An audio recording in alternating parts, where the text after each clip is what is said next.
Hello, everyone.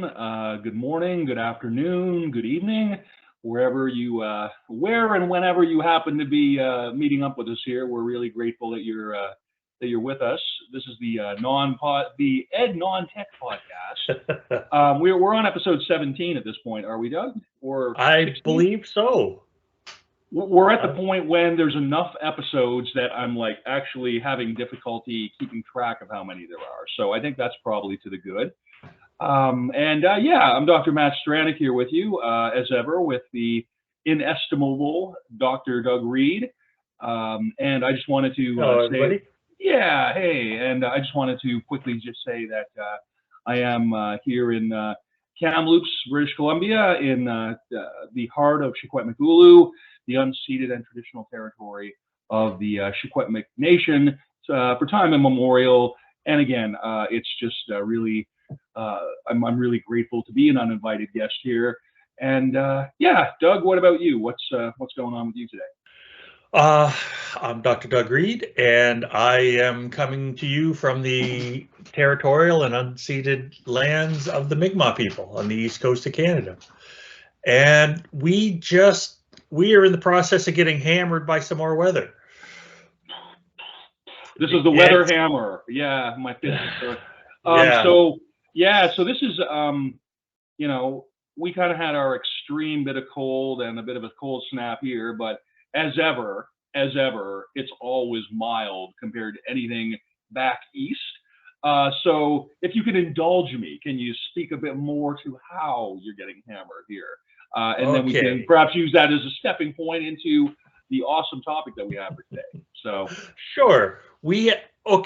So we start with a day or two ago. It was about -2, -3 Celsius, right? So it's winter, but it's fine. By tonight, it's going to be about -29 with a wind chill of -45. And then by Sunday afternoon, it's going to be +1 Celsius. So we're just getting hammered by this cold weather wave, and then it's going to come and go. well, at least the end is relatively in sight, I suppose. Doesn't make much enjoyment for it at the moment. I mean, my God, that's like peeling the skin from your face if you walk in the wind, kind of thing, right there, right? That's Yeah, I was downtown and I went for a walk. I walked 2 blocks and I thought, the heck with this. Like it was like I'm wearing my Alberta clothes, right? My big -45 jacket, and it was like, no, I still don't want to do it. too cold So for Alberta clothes. That's significant. Okay, well, why don't you tell us a little bit about now the topic we're on to today? I was a bit surprised to see this come up as soon as it did, given our past conversation. But you're just kind of running with the unlearn tip, are you not? yeah, I have to admit that I have a repository of about 15 or 20 other topics. Okay, So I know we're going to get into like number 37 at least, because I'm not wasting any of these topics. right.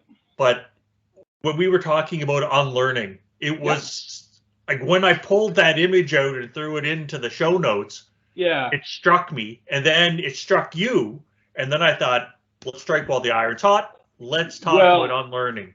yeah. And again, as far as like any contribution here, I was really, I'm impressed to see you pulled out some new references that were, on the subject, completely that were different from the previous episode.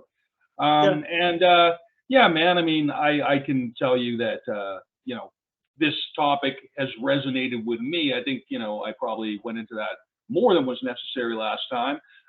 But apart from the fact that you kind of have this supply of topics which you want to get into, and this one kind of bubbled to the top.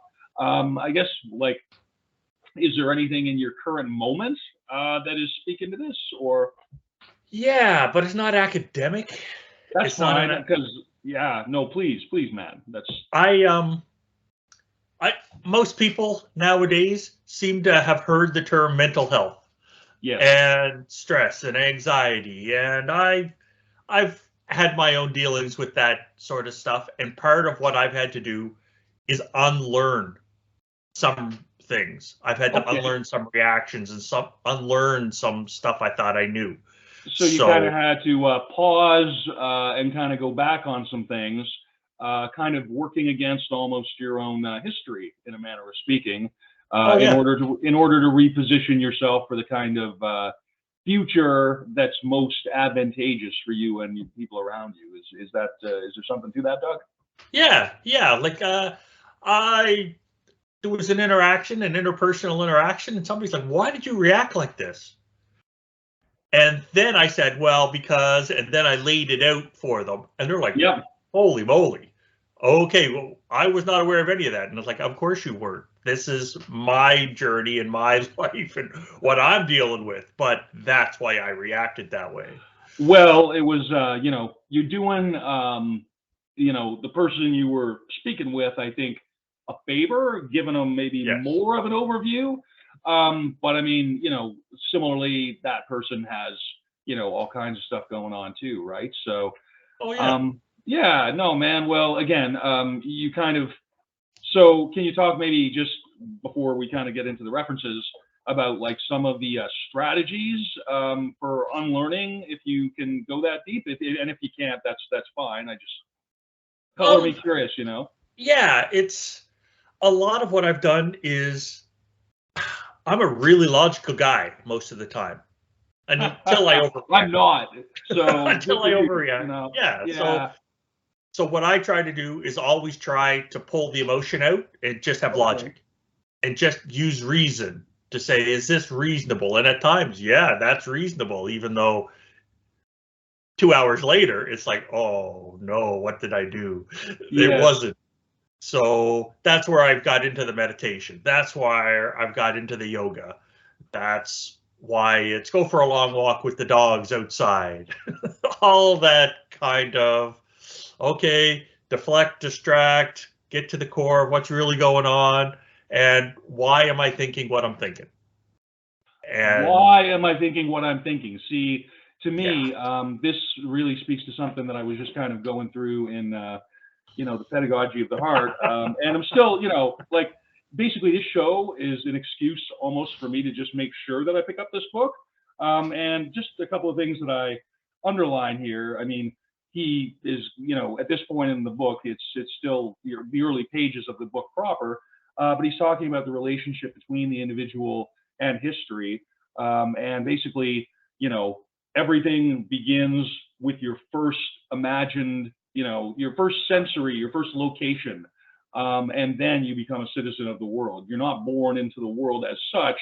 You are born into your specific world, and then through which, your actions, your history, your potential are manifested. And just something you kind of said that resonated with me, just one more thing I'll throw out here is basically, I guess I didn't underline it. It's to the effect that education is should be more than just a means of getting your career and then transferring goods into your possession, right?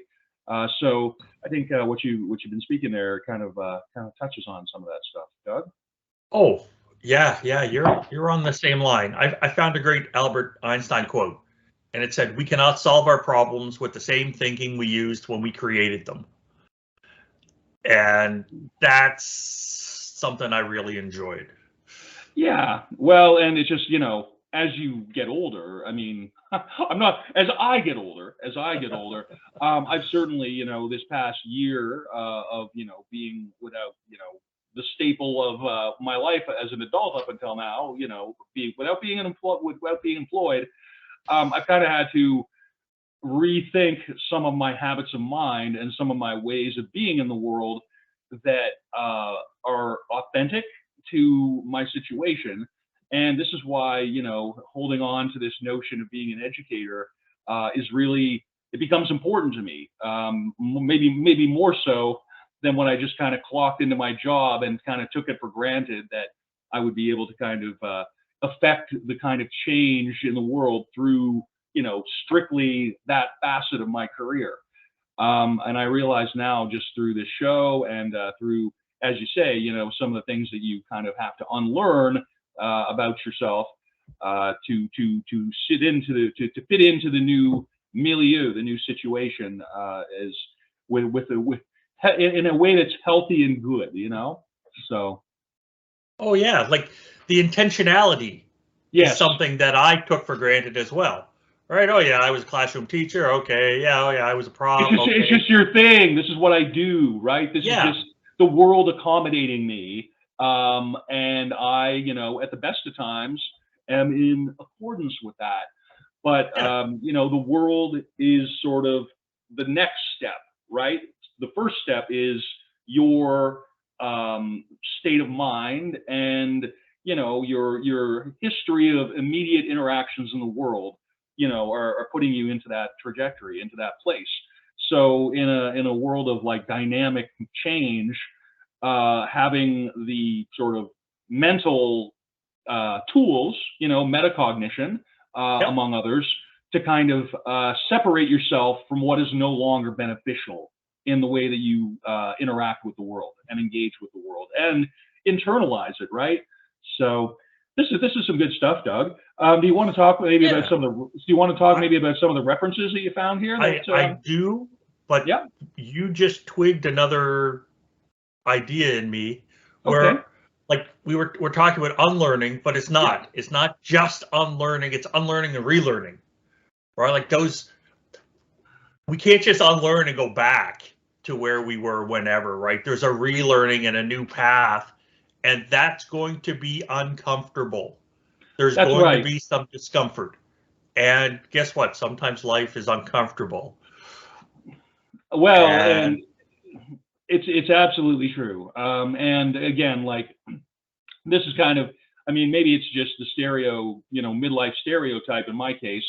But I mean, the world has taught me a lot recently, over the past few years, that clearly I needed to learn. And that isn't to say that actors, you know, who were working, I don't want to say working against me, but you know, right. the path that I carved through to reaching that point, it wasn't sustainable, right? And something had to give, and it did. And now, you know, the new thing is built on the undoing of some of those other habits, but then, as you say, making sure that you're actually doing it in a good way and putting it into effect in a way that's helpful and reasonable. That's kind of my post-COVID story. I mean, honestly, um, you know, that was an instance where we all went through this kind of shift and discomfort in some way. And some people kind of snapped back into the post, you know, into the pre-COVID mode once it kind of went down. You're not one of those people. I'm not one of those people, but some people were just like rushing to get back to the good old days. And that's kind of, I think, something we're at risk with in the educational context, where all these, you know, steps that were taken in terms of format and delivery were very drastic, and they produced a lot of content, you know, educational content, which should be preserved and reformed, recontextualized. So I don't know if any of that rings out to you, Bud, or It does. And some of okay, it touches on concepts of literature that I've dealt with. okay. If you ever get a chance, have you ever been to Ireland? Oh man, I wish. I have family back there, as a lot of people do, but I mean, not, you know, ancestry at this point, I Right. suppose. I I got the chance. My brother moved to Ireland 20 years ago or so. Whoa. So when I was in Australia, I had the chance every time I came back from Australia to come to Canada, I stopped in Ireland. So I've been there a bunch. That's But awesome in lots of it ways. is. You should think And I hope you're great. I hope you thank your brother for moving there. oh yeah. Yeah, yeah. And I even remember some of the visits, which is nice. Because I have learned I cannot drink with Irish people. Holy moly. Like Well, I'm a talented amateur and some of them are pros.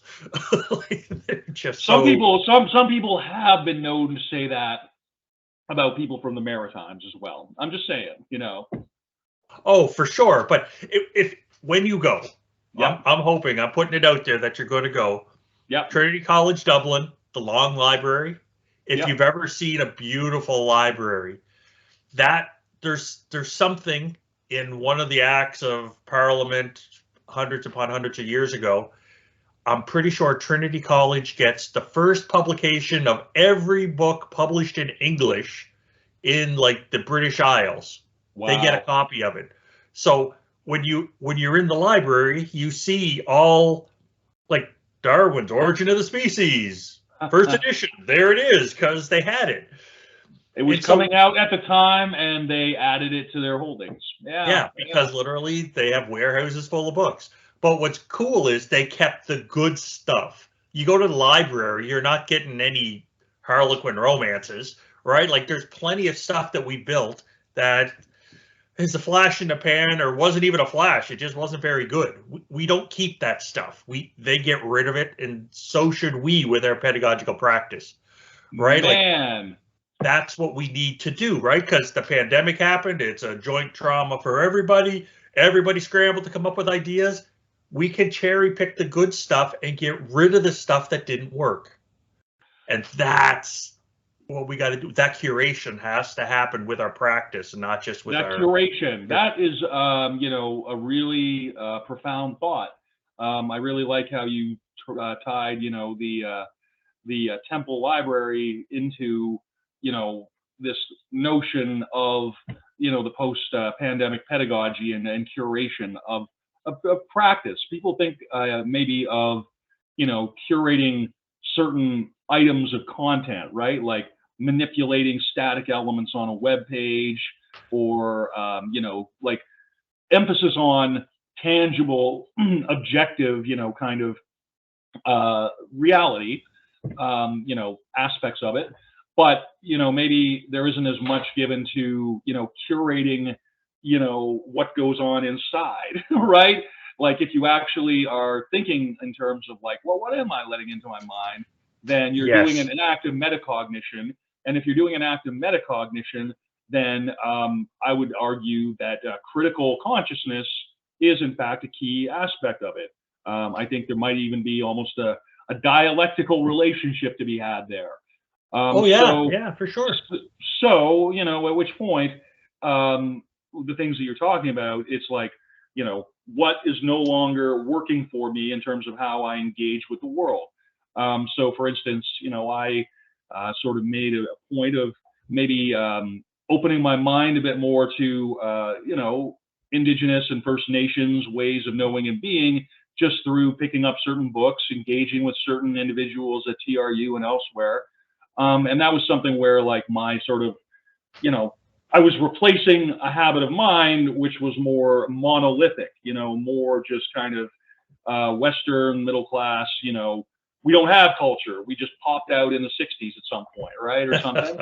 And again, this has been a part of the journey where for me, it's like, even while my consciousness was sort of, I was making those changes, other things were going on in my life that I just didn't have the control. And so, hence a bit sliding on a series of banana peels on my way out of the tenure track job. But at the same time, I wouldn't trade one experience for the other. It's like, if this had happened, then maybe this wouldn't have, or whatever. So again, habits of mind, cultivating those, and there's only so much that's within your control. The reason I'm going on about this, Doug, you kind of tipped off the Stoic literature that I was kind of, reading. I wasn't actually reading the literature, but a summary of the literature, like. It's really hard. The original stuff is hard to read. Like even in translation, it would just be like brutally, just like, I mean, of course in translation, I'm not going to learn Latin, but it's, I don't think you should limit yourself. I think if you want to learn Latin, you should go ahead. Oh man, I've got so many like even more redundant hobbies that I got to try first. So for sure, I get it. Yeah. So man, so what's this about Macmillan here? The shift from stage on the stage. We're sort of doing a move here from the going into the constructivist paradigm. Is that what you were sort of after that? Yeah. With the title, the title that I came up with was Unlearning. How tough is this across our lives? Oh yeah. And awesome title. When we take a look at, like, sometimes stuff is easy and sometimes it's hard, and that has no bearing on whether it's the right thing to do or not. a lot of the time. But when we take a look, like I've listened to that Sage on the Stage and Guide on the Side. That hackneyed cliche, right? Yes. Yeah. And Macmillan, in his Unlearning How to Teach Innovations in Teacher Education, he adds meddler in the middle. And I thought, what a cool concept, right? And that applies well, right? You can't be off the side. You can't be in front. You got to get in there and muck around. And it's not something a lot of people do. Well, I would say for a student, there's a lot to be said for what's called legitimate peripheral participation. I like that phrase. Yeah, sorry, I like yeah. that phrase.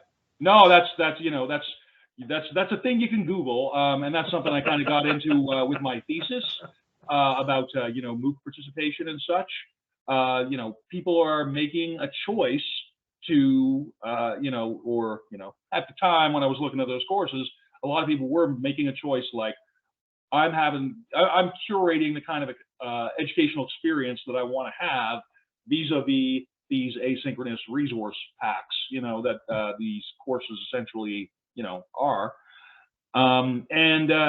Yeah, man. So I like the notion here, like there's no room for the teacher, the educator, to be at any peripheral point though, and one last sort of brain sort of swirly here is that, that Venn diagram that I'm so fond of, the community of inquiry model, right, with the three presences overlapping in the middle. In the middle is the educational experience, which from a participant standpoint, that is where you probably as an educator want to locate yourself, right? So you can speak to the other elements, the other aspects in the design of the learning environment.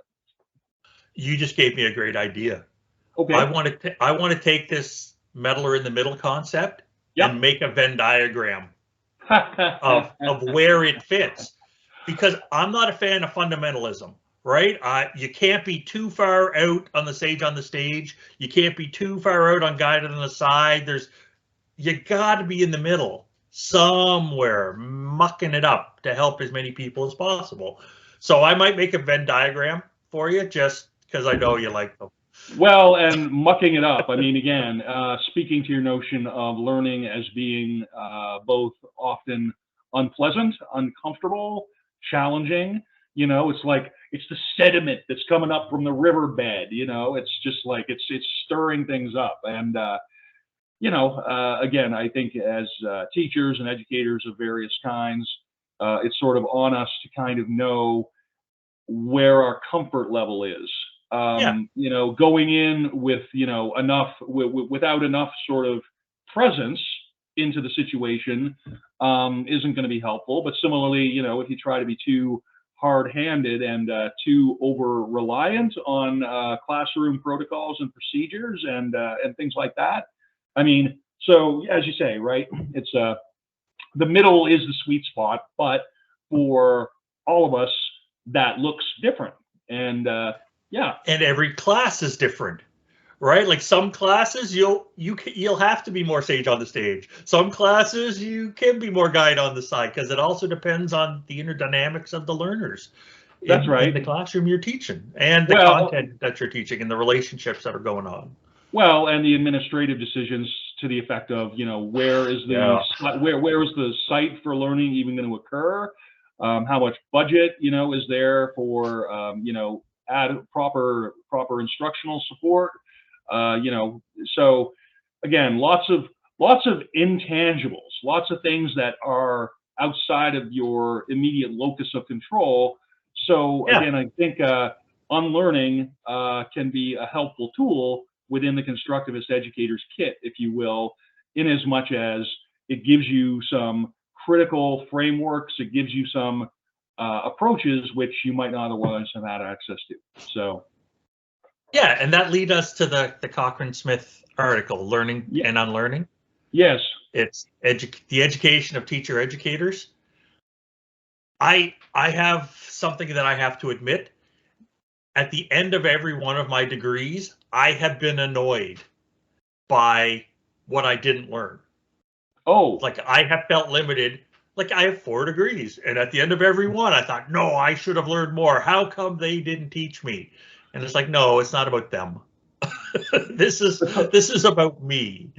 the content of the curriculum is both in the hands of the educator, but where you take that content and how far you go with it, I mean, that's squarely on you, fella, right? That is So, 100% on me.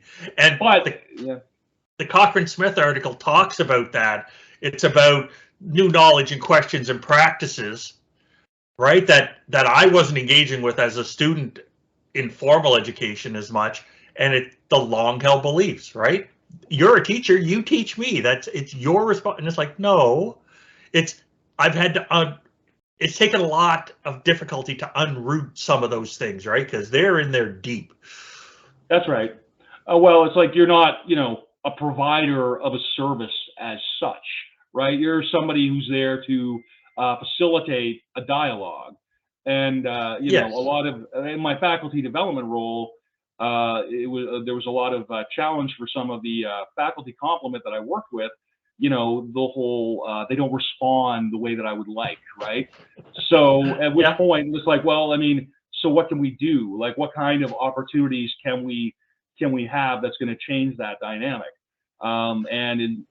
So can you elaborate on that, please? Like because I've never been in that faculty role that you were in, where you had to deliver the PD and engage the people that kind of wanted to be there, might have wanted to be there, or were told they had to go, or it's true. Whatever. What I'll just say is that some of my best experiences and interactions within that role was with people who were kind of vulnerable within their career. They were in some instances junior career people, and they felt like maybe their tenure track process would not be successful if their student grade reports, right. So if those didn't improve, then they were at risk. And these are people who have just been doing education for decades. But there's this certain, it's just this one form, right, that the students can sort of fill in, and that carries maybe a disproportionate weight in a lot of these processes. And shout out to just some of my past colleagues from Ontario Tech and also at TRU, because I do think I like to think that my role at TRU involved some faculty development in a way. And when you see people stepping beyond what they think they are capable of as educators, that's a very rewarding moment. That's happened a few times in my career, like with so, I mean, does that sort of fill that in for you there a bit, Bud? Or no, it's just I know you have an interesting perspective of it with your past and stuff, and so what I'm taking from that is any administrators listening, coercion does not necessarily help, and forcing educators to change their practice. I'm just saying, at one of my previous roles, I didn't really hear much for 6 months, and then I'm like, okay, time to go to the director's office and be spoken to by the director in the chair about this is actually said to me in a professional setting. This is not fucking high school. Like, a leadership person told me that. I'm a junior faculty member. Haven't been given much direction in terms of what I'm meant to do. And I'm not, throwing specific people onto the bus. I'm just saying, like, if I were in that situation, my first reaction would be, why aren't you doing the things that I like that you did not tell me to do, directly? My thing would perhaps be, earlier on, just how's it going? What can we do to sort of, like a supportive model of faculty development, right? And I know that not everybody comes with the kind of skills, both personal or whatever, to kind of make that leap with people who are below them. But honestly, I think that's where it's incumbent upon administrators to justify maybe a higher salary band or justify, maybe their, what they've been up to, right?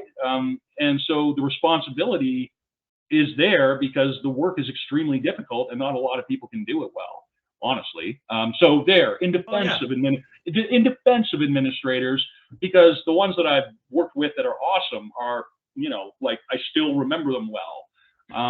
Anyway, but I feel like I got way off on a tangent there. Hope that wasn't hope that wasn't too of Dear Diary of me, but it's just kind of an example. That little story about getting called into the office, I had that same thing my first year of teaching. The superintendent of schools called me in and said, "What's your primary resource for your math class?" And I'm like, "The textbook." "Well, the textbook doesn't cover the curriculum." I'm like, "Then why did you buy it for me?" Right. What's like, this is just like a supplement to was this meant to put me in front of you in this situation? Because neither of us wants to be in this situation right now.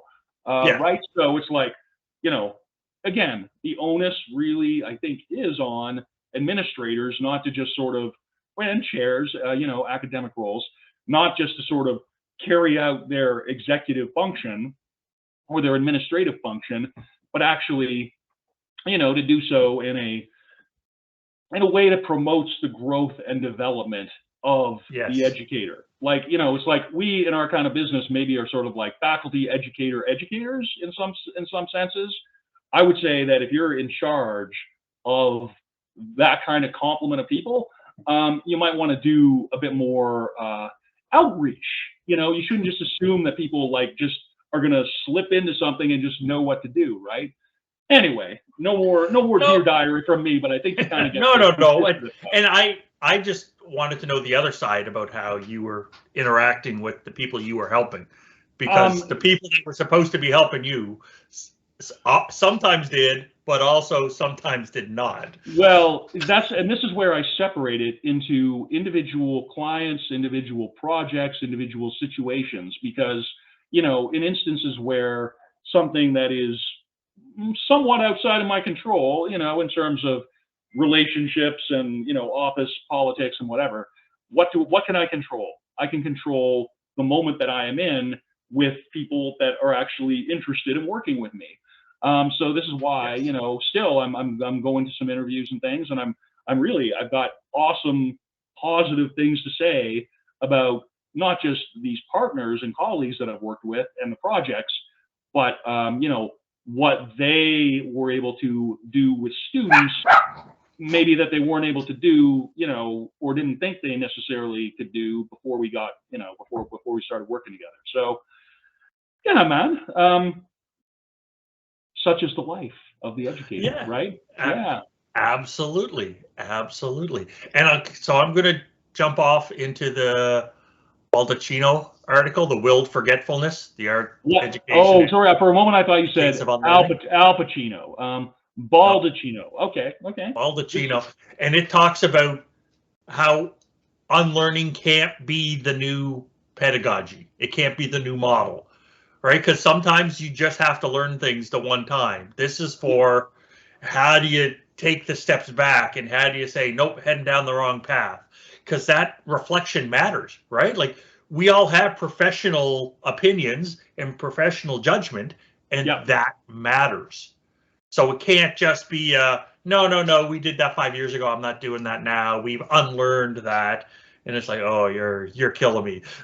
That's well, and the reality may then exist in such that there's a top-down motivation within the educational environment, wherein it's like it's like people, it's a chain of people who want to keep their jobs, and at the very pinnacle of that is sometimes a higher administrative class who just really wants their legacy and their practice to be kind of reinforced. So it's like, well, we can't use the thing from 5 years ago because we need the new, and the new, to the person that brings in the new will come much professional credit. There's a lot less glory in being a muckraker and trying to kind of get uncomfortable and stick with an approach that is isn't reliant on the latest fad. Let's put it that way. Yeah, very fair. Very fair. So let's not let unlearning become that, right? Yeah, let's keep it for what it is. And the Dunn and Sari article, The Pedagogics of Unlearning, really talks about what it is, which is kind of pedagogics of unlearning. Man, you're just like you're ringing the bell here on this. This is good, honestly. It's part of my favorite bit of doing all this, other than talking to you once a week, is this forces me to engage with current topics. Yes. And it's go find the literature. And Google Scholar is fantastic. Every article I ever post, I have a free link to that article, and I read the whole article, right? It's not, oh yeah, there's a reference, let's throw that in. I can't be no, that man, guy. I never, I would never suggest otherwise. I've thought about it. I've thought about it a couple of times. I just couldn't do it. I didn't think you were saying but this is just like with me, where like every time we do this, it seems like I just need a couple more hours, just because, you know, it's like I finished reading my, you know, my Bad Religion punk book, which, you know, I'm not, it's too late in the show for me to go on that particular track. But again, just with the free air and with the, you know, Ignatius book about the Shequetmik, I just, you know, to me, like anything I can do to shoehorn in some intentional reading and some reflection through the show is certainly a valuable experience for me. And it's like, well, what have you been up to for the past year? Well, for 6 months, I've been doing this podcast thing. So, you know, building capacity, right? Learning new things, unlearning stuff that didn't maybe work for you.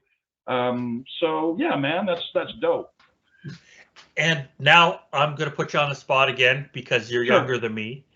Do you Not remember SimCity? Oh my God, man. Okay, I was 14, 13 years old, 12, 13, 14, thereabouts. And my mom and my dad, you know, they divorced when I was very young.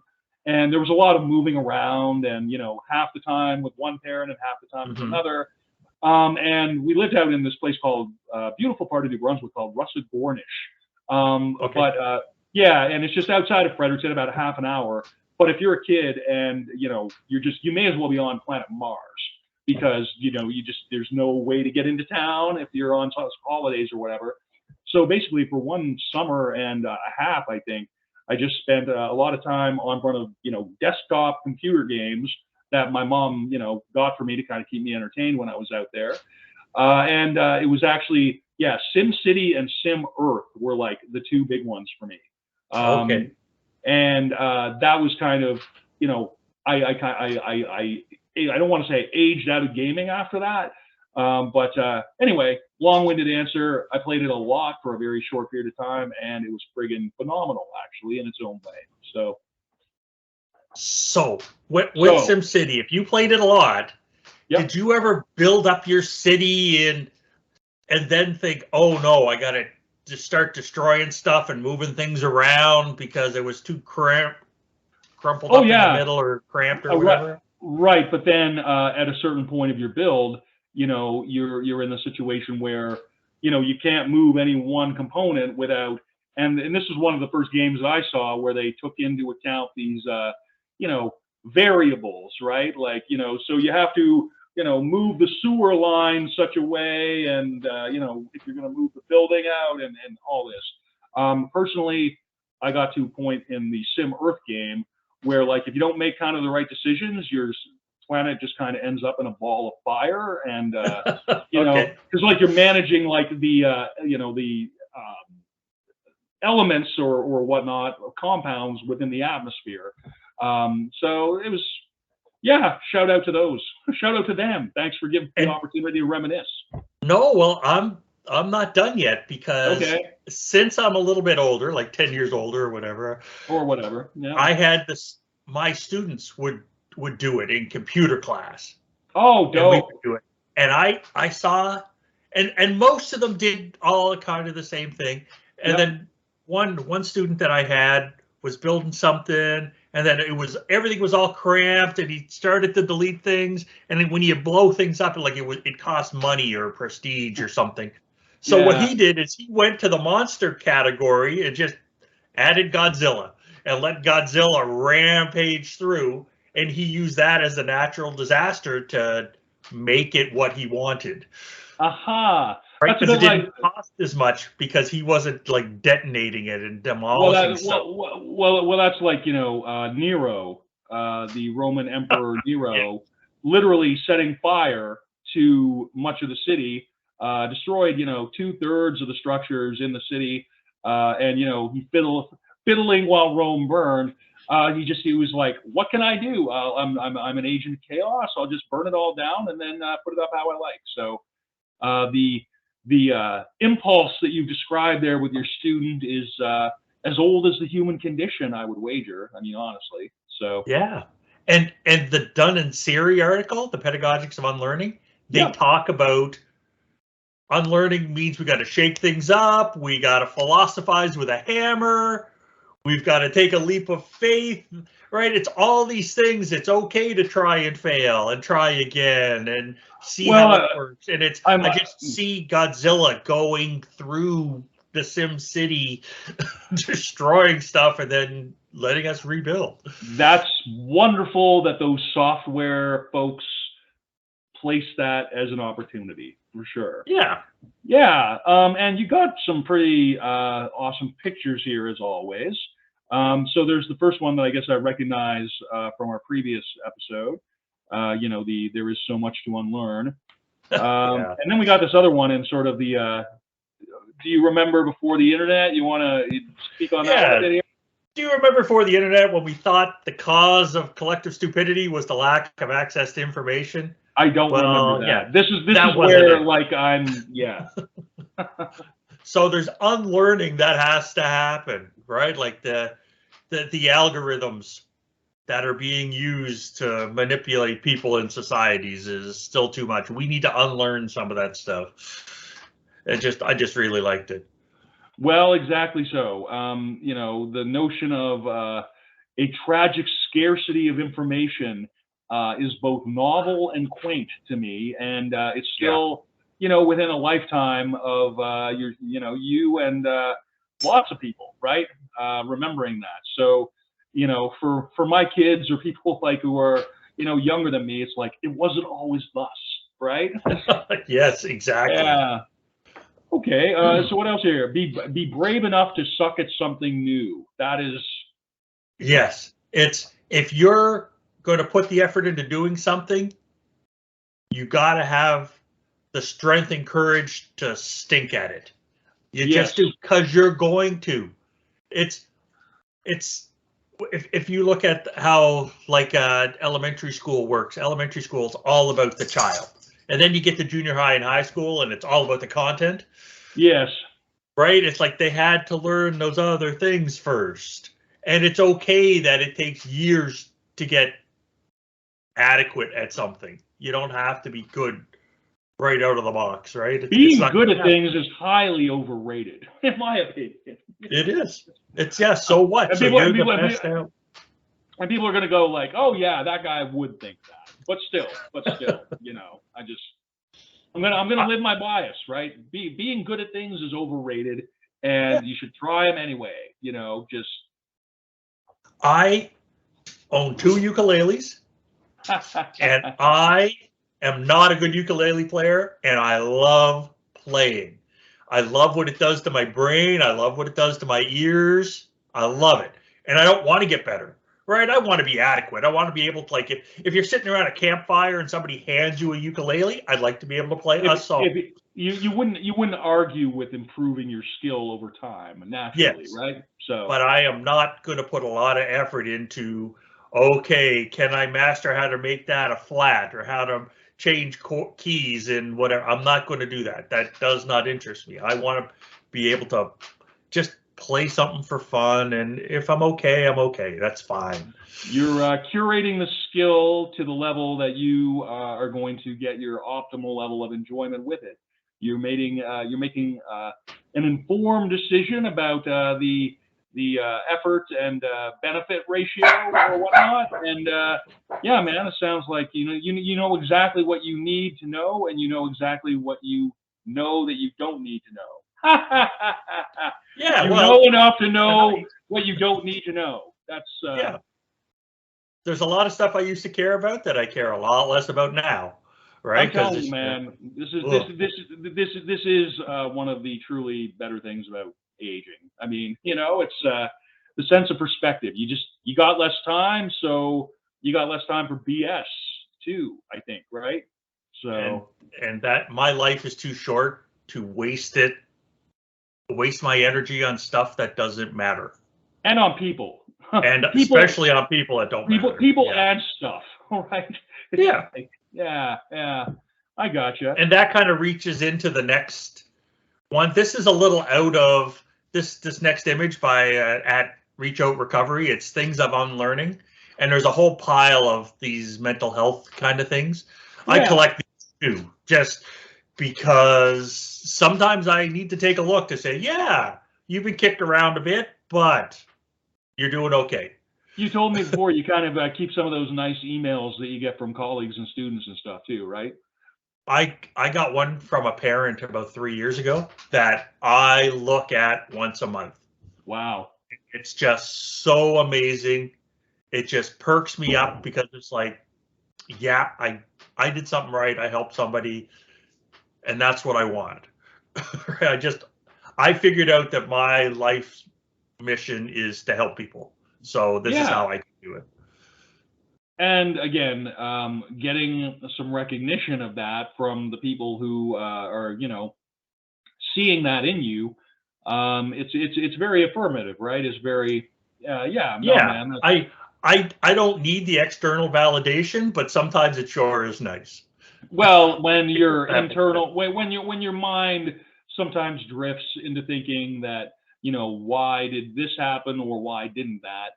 It's like, okay, you know, at some time or another, somebody really thought enough of what I was doing to, you know, manifest it in this specific, thoughtful, caring way. And I mean, it's one of those things that we all need to make meaning out of our lives, right? I mean, it's really you got to feel like you're, you know, even if you're only as good as something as you want to be, you still got to feel like you're good at something. You still got to feel like you have a sense of self-efficacy and agency in the world. And again, that's kind of why I kind of went through a period with my last go round with employment where I just spent a really tremendous amount of time. It was worse than imposter syndrome. It was like imposter syndrome, and then there's some people around you telling you you're an imposter. So you know, but you know, it was an experience that had to happen for me at that time. But that sucks. Sorry, like that. It's like some every time. Yeah. Every time I think I'm done talking about this, I'm like, I still have some, you know, and this is where it's like, you know, you look at that letter, you know, to get some positive, you know, and for me, you know, what I'm trying to unlearn is, you know, waking up and just feeling like I have, you know, let myself or my family down or colleagues down, being in this situation. Like, I know that kind of negative self-talk is inherently false and inherently harmful. But I mean, what do? You know, you can't unless you're like Seneca or like, you know, Cicero. Wow. You wouldn't necessarily be able to have that such a grip on your own thoughts, right? So constantly just trying to mitigate that negative self-talk and give care for yourself, I think is pretty important, and I think it fits in pretty well with what we've been talking about today. So. Okay, I got two things. Two Okay. things on that. Yep. I don't like putting Seneca and Cicero up on pedestals because all we know about them is the book that got written after. Well, right? fair enough. Fair enough. Like They're who knows what they went through day to day. Yeah, no, they're credited with having mental and emotional control such that thousands of years, you know, there's still an association there to be had. That's all, you know. And the other thing Yep. is you're a UFC grad, right? Do you still have access to the library at UFC? I Like don't, man. Well, maybe I do. Maybe I do. You're an alumni. You should be able to. There's a thesis you should go get a copy of. It's Okay. Clark Sloan, a buddy of mine, Clark Sloan, wrote a thesis. He had a spinal cord injury, and that was his PhD thesis, was about that and other people and how they recover. He has this fantastic diagram about the process of recovery, and he had a deep freeze. Like, he had stuff that was in the freezer and it would unthaw, and when it unthaws, like, these little things keep dribbling out. You think you're good, you think you're good, you think you're good, and then boom, something else unthaws, and then you go through the cycle again, and that as things unthaw, and it just, since you and I are both UFC grads, right? I thought you could pump the workout. I might be. Yeah, no, man. I'll jump on that. I'll put that in the notes. I'll actually look that up. That's dope, man. The rest of the thesis is like 300 or 400 pages long. It's massive, but the one chart, it's like a big 2-pager. The one chart is the only bit I could really get through, because the rest of it was like a lot of details and a lot of misery and stuff. But that chart was awesome. Well, never let it be said that we missed the opportunity for a dope visual on the show. Yeah, right? yeah. If I don't think I have a login anymore, but I might. I don't know. One of those things. I have a million. I think the thesis of that actually are Googleable, because without signing in, because like I've actually had to Google my own thesis before to find it in short notice. So yeah, and I did that like 15 years ago or something. I have an electronic copy. I don't care. That's all I need. I have. You weren't gonna like turn it into a book. You weren't like gonna make a career out of it. No, because I was too busy going straight to my PhD. Yeah. Like, I finished the master's, and a month and a half later, I was doing a PhD. Right. So that's how it went for me between my bachelor's degree and my master's, and then the only reason of education. And then the only reason I didn't go directly into the doctorate was because like the program that I qualified for wasn't offered, it was only offered every 2 years. So. Oh, okay. It's just a timing thing. Yeah. Okay, man. Well, I feel like we've. Is there anything else you want to kind of jump into here, bud? The last one is just silly because we're both doctors. The doctor said I should be drinking more whiskey. Also, I'm calling myself the doctor now. The doctor, not a doctor, not Dr. Doug, not Dr. Matt. Just I am the doctor, and I am prescribing myself some. Whatever. Just what the doctor ordered. Yes, it is indeed what the doctor ordered. Yes. And the only thing I have left is a question. I got some feedback. I went for a walk with a friend of mine that's listened to the episodes. Oh, thank you, Doug's friend. I'm glad that we have a legitimate listener out there. Oh yeah, there's a couple, but it's how for the listeners. How did you make a decision to unlearn something and change? And what are you doing? How are you doing it? What's your journey? If you could just share someplace, that would be wicked. And even if you don't want to share, even if you just want to think about it, because it's like, oh yeah, I am doing that. I am. And being aware and conscious of stuff normally makes it less of a struggle, right? You're not like shadow boxing. It's, the lights are on. Doing this is active on purpose. And it spends, anything that sort of manifests at the conscious level usually has a pretty significant, incubation period in the subconscious as well, right? So this is the importance, I think, of just trying to keep this in mind every day, right? Just every time that you sort of hit yourself not being at your best in whatever way, it's like this is behavior that I can change. It's the most optimistic thought that there is. It's like, I'm not stuck into any particular mode of action. I'm not stuck into any particular mode of experiencing or being in the world. And with a little metacognition and a little, self-discovery, a willingness to go on that journey, then I think, So that is fabulous. It puts a nice pin on everything we've been talking about today here, Doug, I think. So. Yeah, I've really enjoyed this. And today apparently winter is halfway done. This is the halfway mark between autumn and spring. Well, So- I mean, I'm, you know, it's like 3:30 here at this point, and it's like it's not yet starting to get dark. So I'll take it, you know, honestly. Absolutely.